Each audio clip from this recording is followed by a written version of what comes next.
আব্বাজান হজরত ঈসা আলাইহিসসালামের মা হজরত মরিয়াম আলাইহিসসালামের জন্য আল্লাহ যেখান থেকে খাবার পাঠাতেন আমার জন্য সেখান থেকে পাঠিয়েছেন।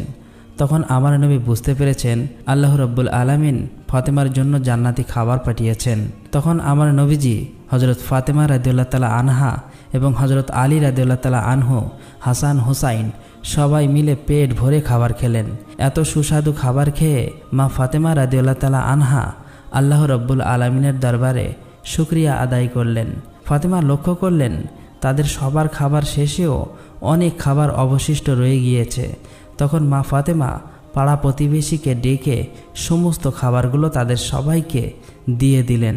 পাড়া প্রতিবেশীরা এত সুস্বাদু খাবার খেয়ে মা ফাতেমার প্রশংসা করতে লাগলেন।